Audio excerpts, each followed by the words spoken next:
I know I'm not alone when I notice how polarized and intense our political climate is right now. And today we want to really kind of step back and take a good hard look at where we stand as Texans compared to other states when it comes to being civically engaged. And more importantly, we want to find ways as individuals that we can become better engaged in our own home communities. We have three guests who are going to help us frame this long-awaited data this morning and share some research trends and talk about our own responsibilities to participate in some of the changes that we'd like to see when it comes to civic engagement. First, down on the end, we have Susan Nold, and welcome Julie Smith from Leadership Austin. Susan Nold has been the director of the Annette Strauss Institute at the University of Texas for 2.5 years. Before that, she was the general counsel to State Senator Kirk Watson. Susan's appreciation for civic engagement is deeply rooted in the experiences of her upbringing in Crockett, Texas, where generations of her family engaged in public and community service. We have Valerie Salinas Davis. She is the CEO and co-founder of Enviromedia, which provides communications and digital consulting services to the world's really most innovative agents of change. Valerie will be sharing her thoughts on how the business community must play an important role in civic engagement. And let's face it, many of us spend most of our days at work. And Dr. Jay Jennings here in the middle.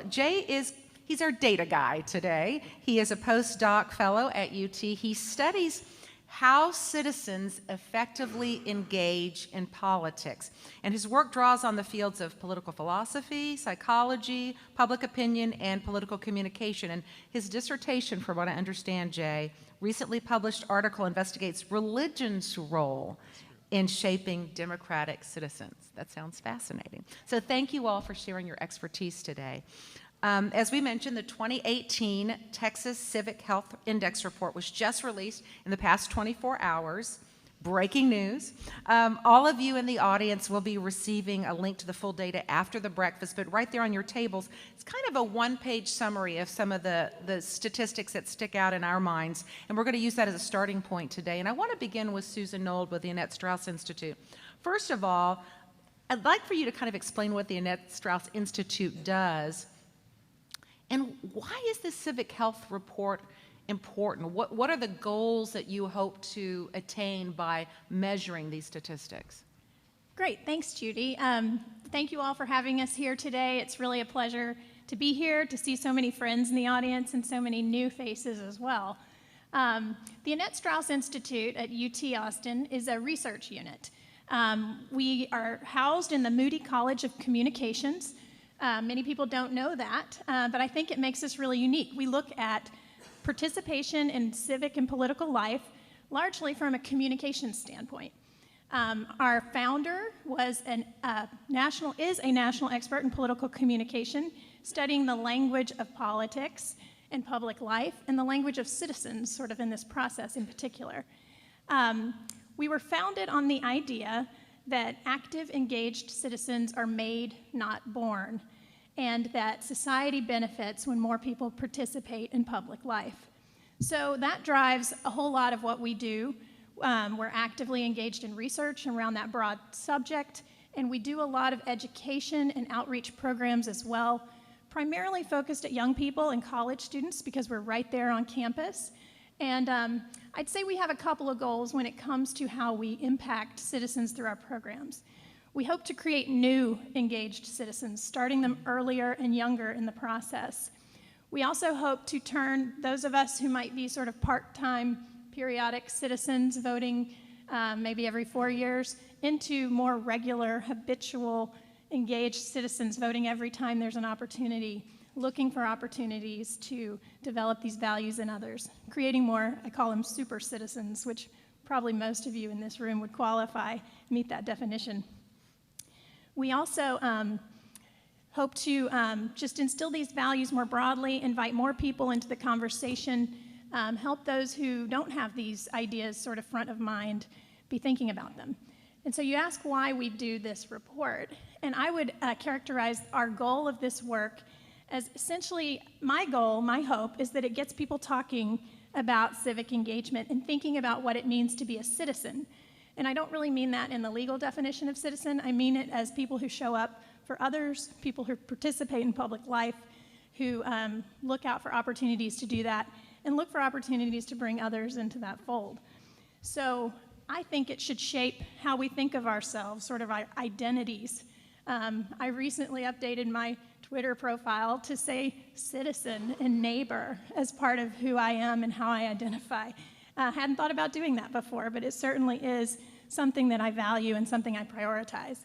I want it to shape how we think of ourselves as parents, how we think of ourselves as grandparents and as teachers, and seeking out opportunities both to just sort of understand what civic engagement means, put a definition, put examples to that concept, and to be mindful when we see opportunities to help shape others and teach those values. So that's my goal. I love that term, super citizens. I feel like we all need to wear capes or something. Yeah, that's right. We should wear capes. So Jay, let's drill down on some of these key issues that you all looked at.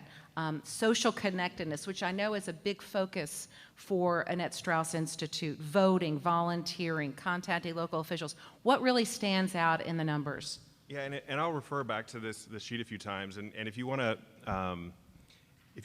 use the little guide at the top, it says, the thumbs down indicator are when it's in the bottom half of all U.S. states. The Texas is in the bottom half.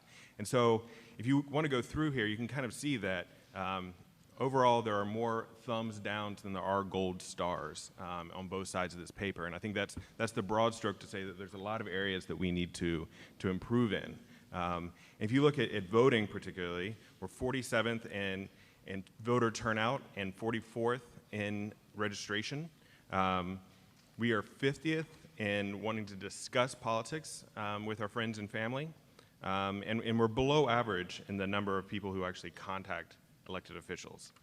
And so the concept of social connectedness, I think, is really important, which is how much, we measure that in a lot of different ways. How much do you trust your neighbors? How much do you talk to your neighbors? And how much do you exchange favors with your neighbors? And I think that's one area where we see Texas actually doing some positive things, that there is a little bit more exchanging favors with your neighbors, but we're still low on things like maybe talking to your neighbors and trusting your neighbors overall. And things like civic involvement, so we look at volunteering is one of the issues. So how much time do you volunteer in the year? And we see it's also pretty low, about 39th of the 50 states. And then we also see that participation in group participation. And this can be various different things. This can be religious organizations. This can be school boards. These can be other things that you can be involved in, and that is something that we also see is low, although kind of more middle of the road low, at 34th out of the 50 states. So I thought everything was better in Texas. What happened? We don't sound like we're better in this report. Well, I think today we might want to talk about some of the challenges that Texas has. I think some of the challenges that Texas has are grown out of overall positive things, which is this is a state that's growing and is large. Yeah, we're healthy. Healthy in a lot of other ways, but there's maybe some symptoms that we're exhibiting in the civic health. Yeah, it sounds like our civic health isn't very healthy. Yes. The business perspective, I think, Valerie, is so important at all this because most of us spend our time at least 8 hours a day or more at work. So as a business owner, what role do you see businesses playing in community engagement, and what resonated with you about this report? Okay. By the way, Leadership Austin, best class ever, 2005. Okay. Aren't they all best class ever? By the way, I really enjoyed the report. I have sort of two hats on today. One is as a business owner and responding from the business perspective, but also looking at the data, which we do as communicators. And so I really love the report, so glad it's being done. Some of it to me was no surprise, probably not to you particularly. A big reason people didn't vote in 2016 is they didn't like the candidates. Not too surprised about that. But second, after that, and not too far after that, was a major reason. The second biggest reasons were people said they were too busy with work and school.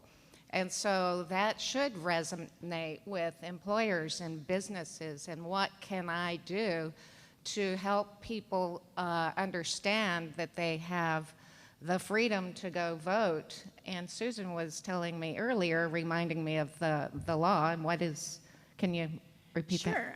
When I was working in Senator Watson's office, I remember sort of stumbling on this law that I didn't know existed that says in Texas, employers must allow their employees to vote on Election Day without penalizing them for not being at work for a short period of time or a long enough time to go vote. So that is something that I think as communications experts and professionals, we could do a better job at making employees aware of.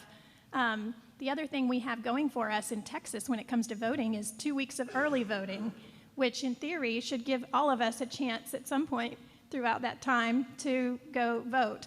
I'm glad Bruce Elfont's here. We need to give him a standing ovation. We have one of the highest rates of voter registration We do. in the country. So Bruce works really hard to make sure that voting is accessible and easy to those of us who live here in Travis County. You all probably all know in this room that administering elections, both on the registration side and on Election Day, is a county function in Texas. So 254 counties across the state are charged with this responsibility. So it's very local government driven. And county officials can do a lot to make that easy or not. And we're lucky here in Travis County that we have a community and elected officials very focused on making voting accessible to the people. So, for example, that means for us that we can go vote at any polling place in the county. We don't have to go to the one that is connected to our specific precinct. That's not true in every part of the state. So, there's some information and knowledge barriers people have to overcome to know how to vote. There are ways to make that easier, and we're lucky that we live here. So thank you, Bruce. So back to the question about businesses. Valerie, tell us what resonated with you and what you'd like to see more business owners do to encourage more civic engagement among the employees. One is to make it clear that they can go vote through the workday. My company has always given several hours to go vote. Luckily, these days it can be pretty quick, and with all the early voting, it's even quicker. But in reading this, it pretty much says, the report says that civic health, it means business health. And we have had the pleasure of working over the past year with the Texas Association of Business, and who should be here later to lead a session on a couple of things that are very helpful. Their Texas Business Votes platform and something called March Matters, so that can really give you some tools to implement in your workplace. But one thing that, from a communication standpoint, so it's simple to remind your employees that they can go vote and take the extra step to maybe giving them a few extra hours to go do that. And one thing I loved over the years, I had one employee who would always take her son with her. So the challenge, though, is I know all of us have said or have heard growing up and in our adult life, and especially these days, that we need to avoid religion and politics, right? And it's becoming more and more intense with today's political climate. So if you really socially have been told not to talk politics and religion, how in the world are we expected to promote voting within the workplace? So you have to be very careful, I think, in the communications. So in the near term, because we've only got so much time until the March 6th primary, and my colleagues at the Texas Association of Business have said that your vote is 12 times more powerful in the primary than in the general election. So it's so critical. Right now is more critical than ever. So if you're a business, mobilize and do what you can do to get your employees to take the advantage of their right to vote and vote now.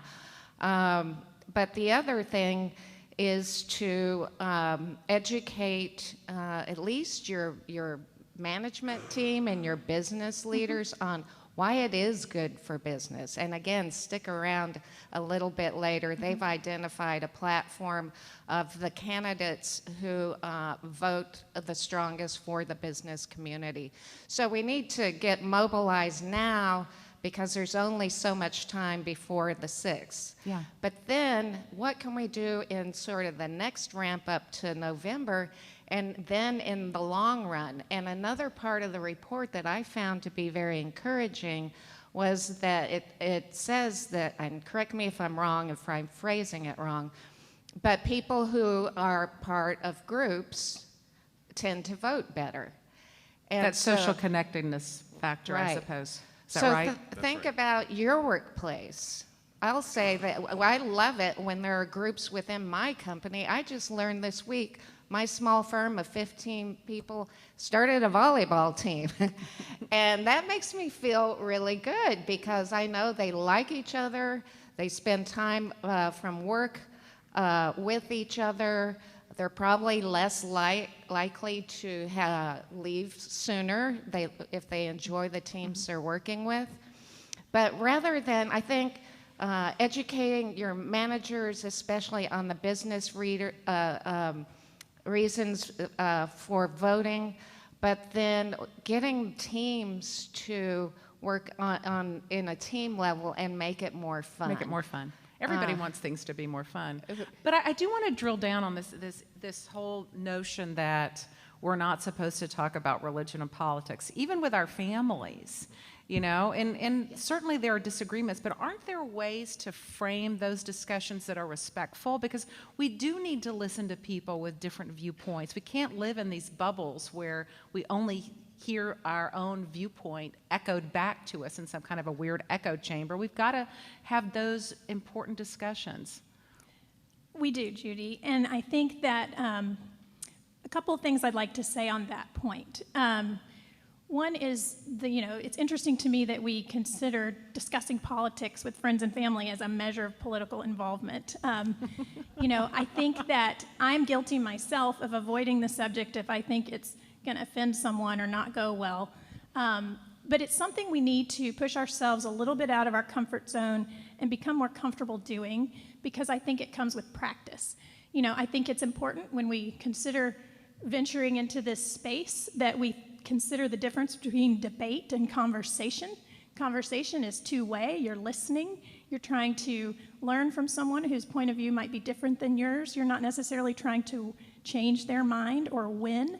You're just trying to learn.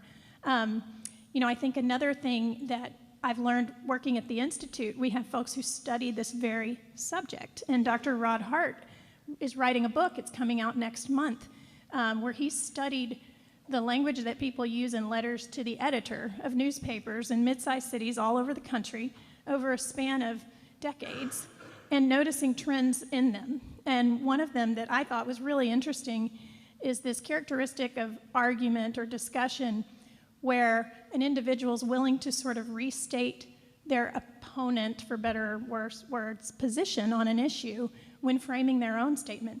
Dr. Hart's seen that that's in decline. People don't even acknowledge that there's a different point of view when they're engaging in a discussion. So just getting used to not avoiding arguing, but becoming a little better at arguing, I think would be a good way to address this subject. I also think when it comes to voting, participating in democracy, this is not a subject we should avoid, and it's not a subject we should leave only to partisans or elected officials. I think if we, as the public, cede that conversation to folks who are in elected office, perhaps with a specific outcome that they hope, certain voters that they want to vote, maybe certain voters that they're less interested in encouraging to vote, then we are going to miss out on a key opportunity to sort of have a voice in that discussion that's simply for participation and for voting, regardless of which side you take or which vote you might cast. So we need to bring more people into this discussion about voting specifically who aren't coming at it from a standpoint of wanting a particular outcome of the election. Jay, I know that one of the issues was that, I forget, it was about 13% of people felt like, my voice doesn't make a difference. And to me, that's really troubling. Yeah, I think that's true. I mean, we see that people don't know that they can actually affect the politics. They can affect change. And I think we need to think about different policies and different ways we can encourage people to know that they actually can make a difference. And I think maybe one way to think about this is think about people that are maybe more disconnected in your communities. Maybe those are probably the ones that are feeling this way. They're the ones that don't think that they can make a change, and those are people that you need to find ways to incorporate them in to our communities. And that might be they might be because they're new to Texas or they're new to the community they're in and they need to find ways. Maybe they work with you, but they haven't found a way to making a change, but also maybe more marginal groups that maybe aren't as educated about the issues or don't have the resources that some of us do. So are there any other ways we can engage these folks who feel like they just are not represented, like their voice is not being heard in the political arena? So some research that I admire a lot that I think puts an interesting frame on this issue is coming out of UC Santa Barbara and a professor named Hari Hahn. She has something called the P3 Lab because she looks at political participation as having three Ps. Individuals want to know that their vote needs to be possible, so they need to have access to participation. Their vote needs to be probable, so when given access, are they likely to do it? And the third is powerful. They want their vote to be meaningful. That is something that the power of our vote is affected by so many different things, redistricting, perceptions about political control over in the state, things like that. If folks feel like it's not going to matter, that is certainly a huge disincentive to participating. So those are systemic, and in all areas, there are changes and systemic changes we could make to address those concerns. Some of it comes down to just an individual's sense of dutiful obligation. This is what I do as a citizen. This is how I contribute to the collective interests of my community or my state. And even if my vote isn't going to make a difference at the end of the day, I know it's a good thing for me to do.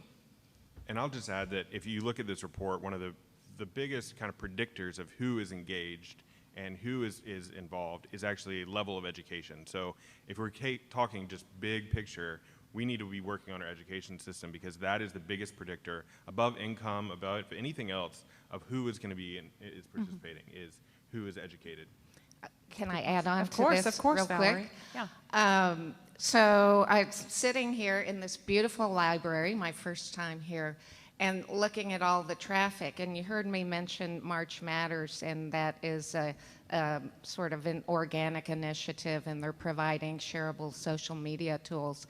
And then looking at some of their social media tools that we can be posting, I'm looking right here, and I'm seeing all this traffic. And it says, by the way, also, your vote counts the most locally don't wait for a presidential election. If you want to change things, vote on local elections. And the March Matters material is saying, sick of the traffic, go vote March Matters. Worried about your health care, go vote March Matters. We have 10 districts now in Austin where it's a smaller group where people feel like they should feel like they have an individual council member they can take their concerns and issues to. Julie, I'm wondering if the audience has texted in some questions. There's only a few questions that have come in so far, so keep them coming. But one of them says, civic engagement may be tied to the notion of the common good. Where are Texans exposed to this concept? What institutions, for example, church, and where else? What institutions kind of represent that common good? Right. Good question. We do see the group that they're most likely to be involved with is through their church. That's like in Texas above, and that's a little bit higher than the national average, that Texans are most likely to be involved with a church group. And I think that is definitely something you see across the country, that church groups tend to foster civic engagement.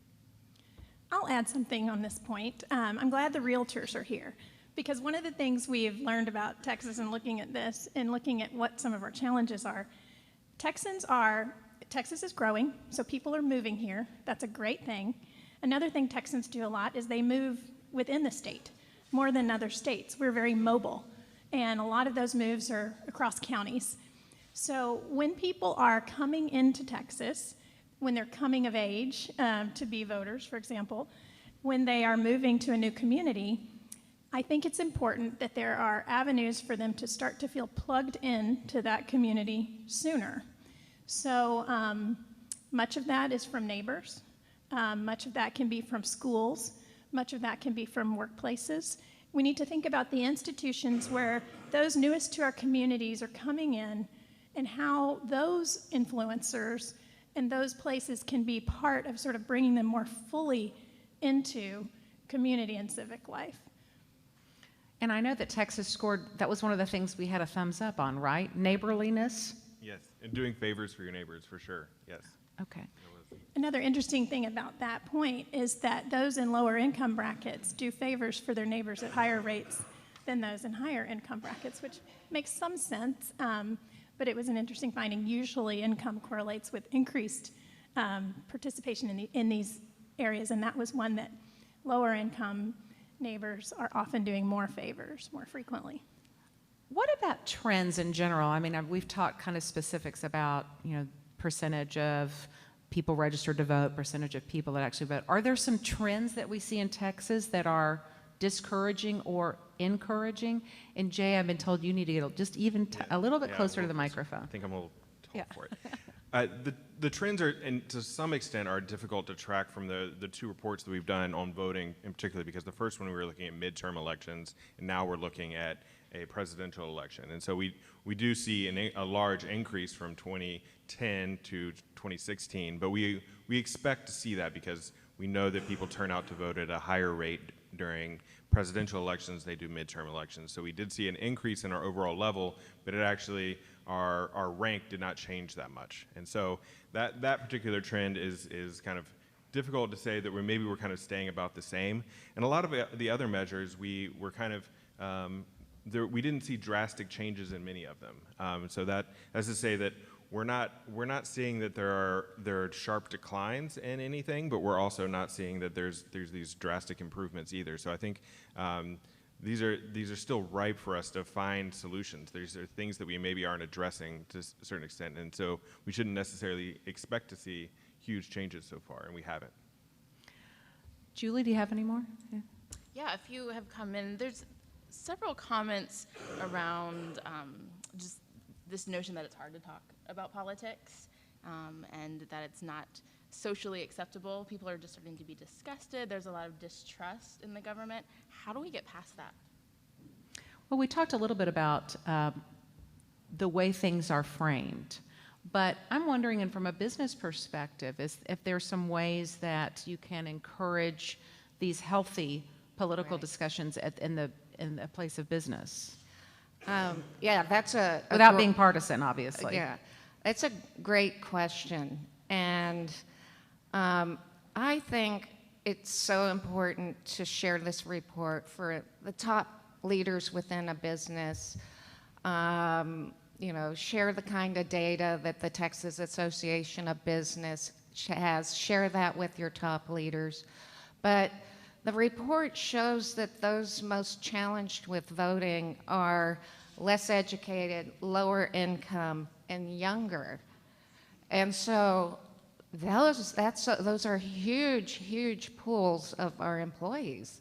So that is a true challenge on how to engage them.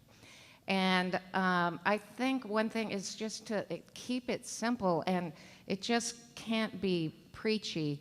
So years ago, we did a lot of work for Don't Mess with Texas, the litter prevention program. And we did a statewide study. It was the first one that got Texans to admit to littering and illegal behavior.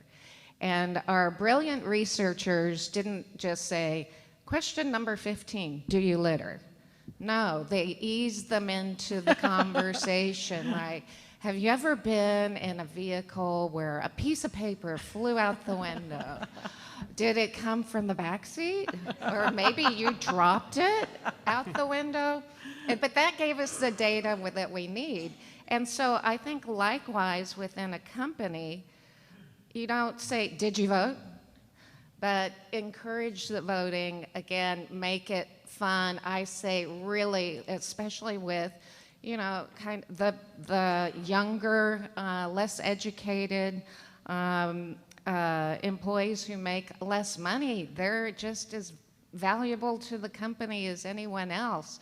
But I think you need a message map and a different way to have these conversations depending on what part of the company that they're in. So what are the statistics on 18 to 34, 18 to 20, even 18 to 24, I think was one of the statistics. Tell us about that, Jay. Well, I wanted to make a point just on to kind of relate back to talking about politics to the question that was asked on this. And I think one thing we need to think about is when we talk about, we normally think of politics as being, we're going to talk about Donald Trump or we're going to talk about Hillary Clinton, but our politics is very local. There's a lot of politics that we can maybe want to talk about as something that's more, talk about your community. Don't talk about politics. This is still politics to talk about local government or talk about your community board association. Or traffic. Or traffic. Yeah. So we can talk about politics. You can find common things with people that live near you that doesn't have to be about what's happening in Washington, D.C. They can be things that are happening in Travis County or things that are happening in your city or things that are happening in your neighborhood. Those are political things, but they are not necessarily as divisive. And so we might be able to find connections on things that problems that we all want to solve. We all want to not sit in traffic for hours a day. But those are things that we can talk about that are still political and will still get people involved in the process. So you don't have to say, to get somebody to vote and you want to talk to them about politics, maybe the best thing isn't to be like, did you hear about what he tweeted about today? Maybe the best thing is to say, did you hear about this problem, that they're working on solving in the neighborhood next to you, or or a school bond proposition, or something more local. Something that might be connected, and something that that their children is in the school, and that this is an issue that's being shaped by your county or city officials. Those are the things you might want to kind of go to first instead of going to the things that are maybe a little more salient in the news every day, particularly on the internet and on cable news. So going back to the young people, what are the statistics? I mean, the statistics first is that Texas is one of the youngest states in the union. And so we here have a lot of young people. A lot of them are moving here, but we also have people, they're obviously growing up here that are younger. And that is an especially large challenge for a state. And when you're talking about civic engagement, young people, almost every measure that we have here, participate at a lower level than everyone else. And it's not surprising that it's linked with education. You learn about how you can be involved. It takes time for you to learn these skills. It takes education. It takes other things for you to learn all these things. So all these measures are actually, for the most part, lower. The one thing is that you will see some types of political participation for young people are higher. And the ones you might expect, they are more likely to be the ones to go out and protest. Maybe they're the ones to kind of boycott a product, things like that they actually will do. So you can kind of see that the energy and the wanting to engage is there, and when you measure it in ways where they know how to effectively participate, they would do it. But we need to kind of find ways of kind of educating them on different ways to connect them to our institutions and how to the ones that are more difficult. And the problem is they also they move a lot, so registering to vote is more difficult because they might have to re-register every time they move. So there are different problems to that. So we see that they do have lower participation and lower civic engagement in general. I do see two people in the audience I wanted to call out and talk about some interesting voting interest issues. And do you mind? Amy Stansberry is here. She has a group called The Functional Democracy, and she's really reaching out to millennials. And she's doing this very thing that you all talked about. She's making it fun. So, Amy, stand up. Just tell everybody real quick about what you're doing with your group. Yeah. It's actually, we made a book, A Beginner's Guide to Local Government, actually with another Leadership Austin classmate of mine. Shout out to Austin on that one. But She just happens to have a copy.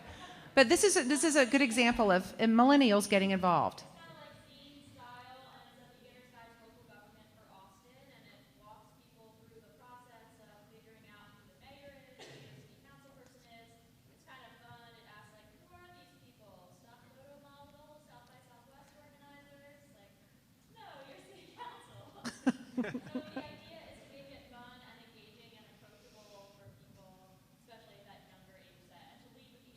Yeah.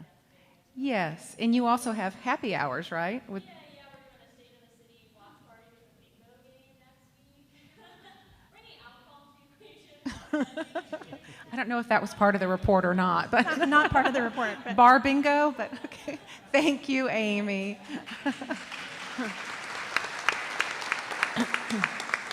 And Bruce Elfan, if you wouldn't mind standing up, I did want to talk about you registering folks at the jail. This is a big announcement that you and Sally Hernandez made this week, and this is a way that we're reaching out to that population that doesn't usually vote.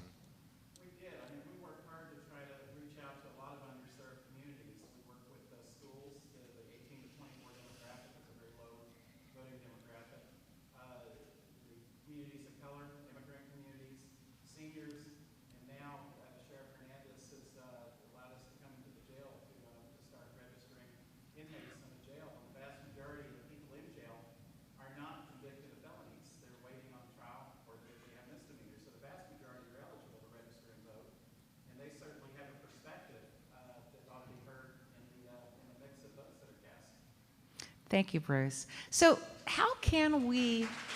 Judy, can I make one comment Yeah. on young people? And Bruce is a good segue. I got to brag on our University of Texas students a little bit because there has been so much activity to register students to vote over the last couple of years.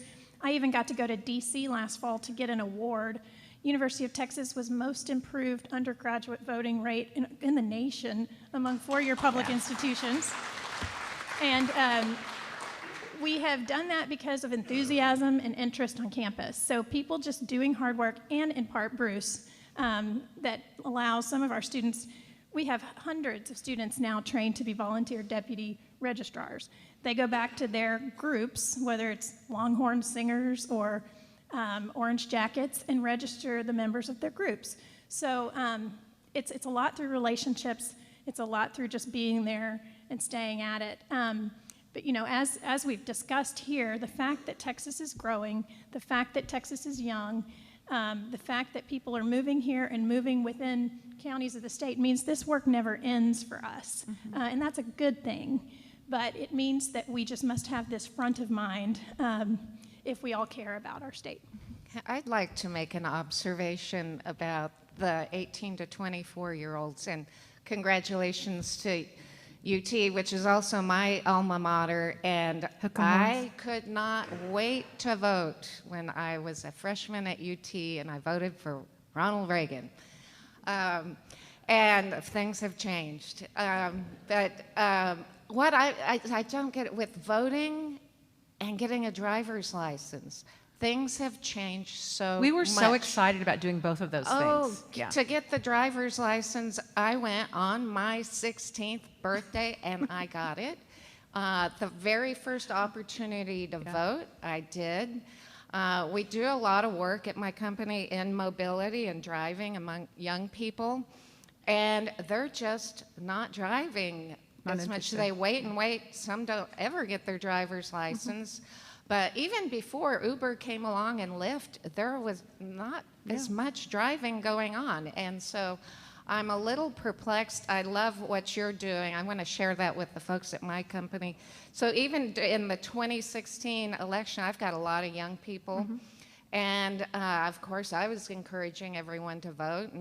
And some people were just kind of grumbling. Young people saying, well, I don't like either one of them. I don't want to go. Don't make me. I don't want.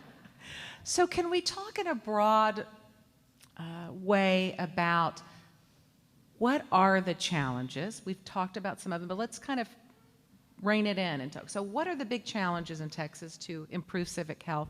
And what do you all see as some of the solutions? What are the big challenges, and what are some ways that you see we could solve some of those problems? I would say it starts and ends with education. You know, we've got serious challenges around education and public education in the state and higher education and giving access to it. And how I think one way is how we teach civic engagement. Some folks at the Annette Strauss Institute have studied civics education, and identified that, just learning about history and government and learning facts, acquiring knowledge, doesn't translate necessarily to this action that you're required to take as a citizen. So we need to emphasize the action side of citizenship in how we teach government and how we teach history and how we teach civics. So I think we could do a lot to improve there. I think that, like we've said, if Texas is continuing to grow, if we want Amazon to move here, we're going to have lots of new people in this state. So we need to always be mindful of how we bring those people into participation. I think, like we've discussed, the way we talk about voting is important. I think wagging your finger at someone and saying, go vote, isn't necessarily going to cause them to turn from a non-voter to a voter. But if we start to kind of adapt our identities to understanding that we are citizens, that requires certain things and involves certain acts, I think even just this framework is transformational in itself, where you look at political participation, you look at philanthropic participation, and you look at the idea of being a good neighbor and a participant in your community and your neighborhood as connected. One can build on the other. Once you understand that there's something that motivates you to donate your money or to volunteer your time, and that has a connection to what's happening in the political process, whether it's locally or at the state level, that's an important connection to make. Not everyone makes that connection. So we can help people do that by simply just having the conversation and thinking about it in this way. If y'all come away with one thing, I hope you remember civic engagement is 3 legs of this stool. It's political participation, philanthropy and volunteering, and social connections and neighborliness. We're named after Annette Strauss, who was the mayor of Dallas, and she represents all 3 of these in a powerful way. So I think of Annette when I think of these 3 attributes. She was known for her Rolodex. She was connected to everyone in Dallas, and she was willing to use it for causes and philanthropic causes she cared about. A lot of you are in that camp where you do that regularly and actively. And then as her kids grew up, she decided to run for city council in Dallas, and she was mayor of Dallas. She was a popular mayor, and she did a lot of great things for the city. So, having those connections, using them for causes you believe in, and then transferring that to political action, I think is powerful. And with these super citizens out here, there's no telling we can make magic happen. Jay, challenges and solutions. I would add opportunities. Some of the opportunities and challenges are institutional. Talking about the young voters, one thing is we don't always make it easy for people to register. So Bruce has done a lot to make it easier in Travis County, but other counties it's not as easy. And then not being able to do it online. And I worry about when we don't make it as easy as possible, we're not doing innovations to kind of adapting to our new populations.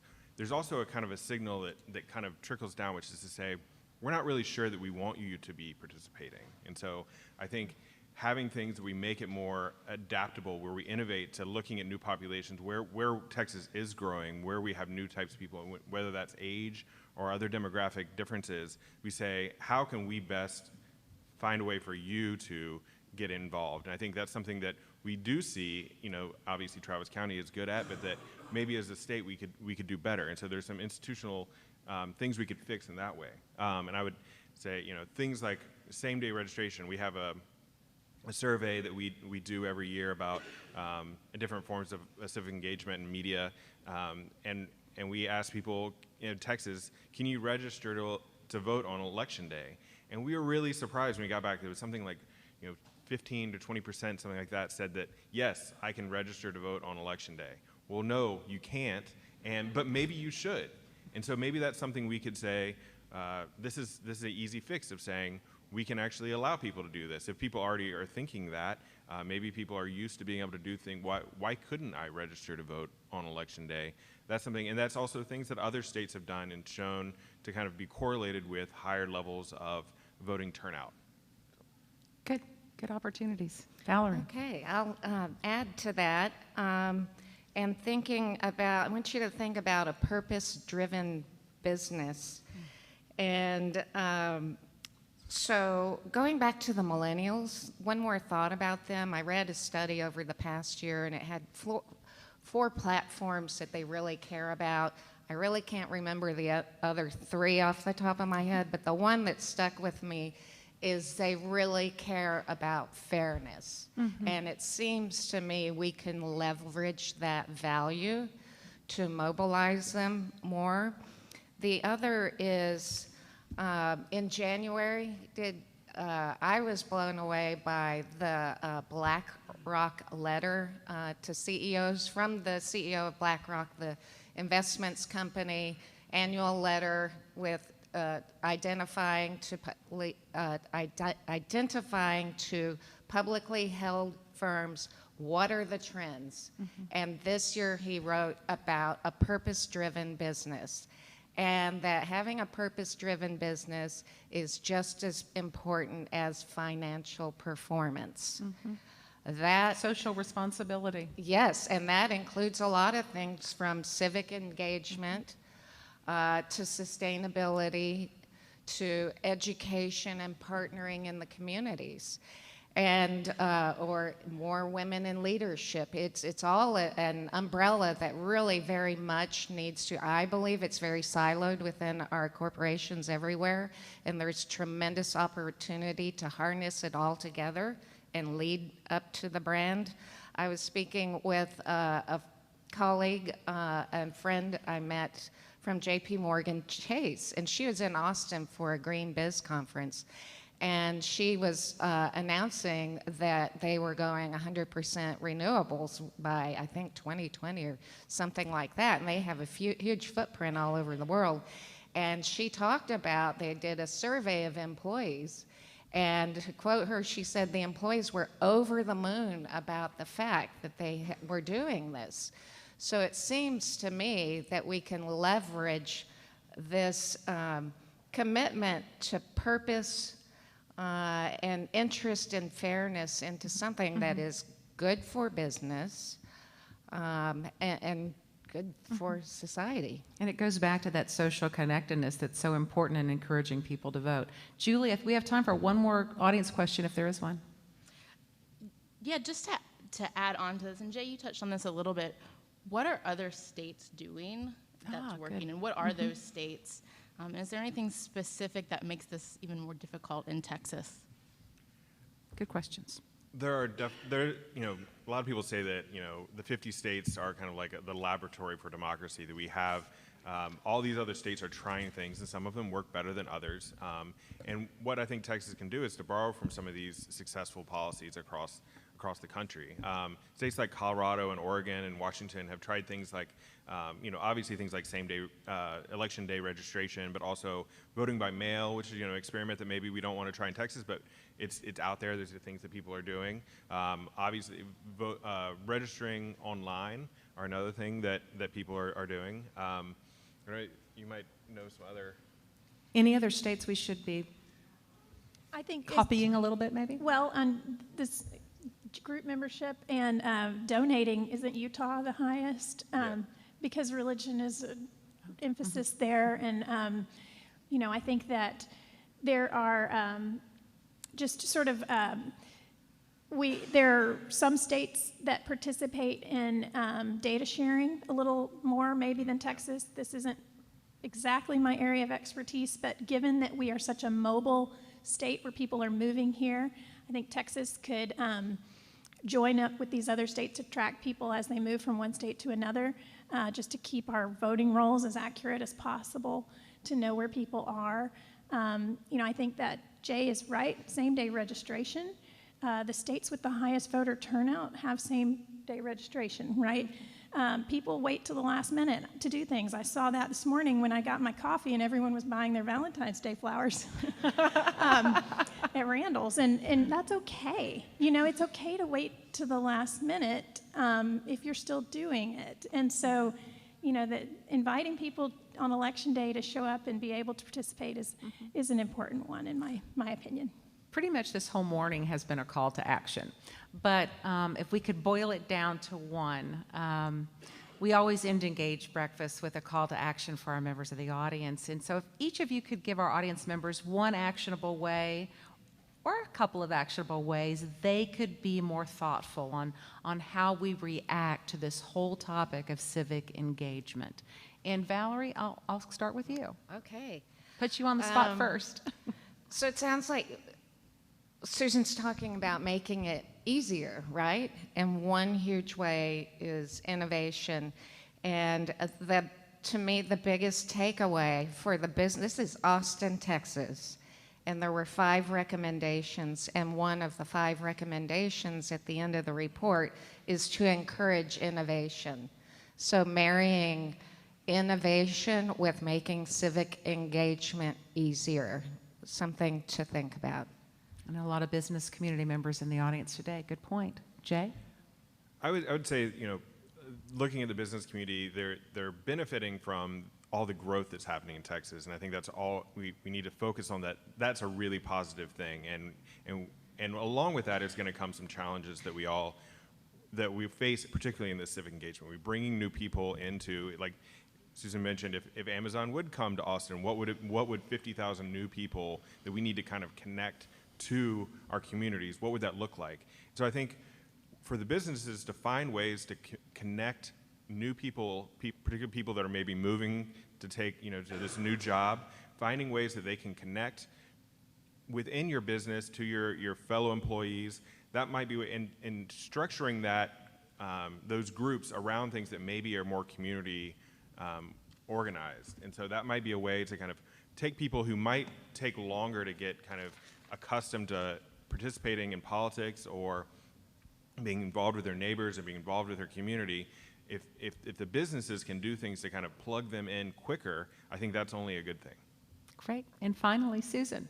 I would say just have this on your mind and start to sort of think of yourself from a standpoint of a citizen and what that means. And think about your spheres of influence. If you're a parent, if you're a grandparent, if you're a teacher, if you are a business owner, if you are involved in an organization with other members, how that is an avenue for you to bring others into the fold. If politics is too dicey to talk about a local issue or talk about something that you care about from a philanthropic standpoint. These are ways of bringing other people into the fold, into the conversation, and emphasizing this idea of what it means to be a citizen. And we have, as I said, a room full of super citizens here. I love that phrase. Thank you all for helping us shed light on this very important issue of civic engagement and helping us learn how to be more engaged citizens. Valerie, Jay, and Susan, we appreciate you this morning.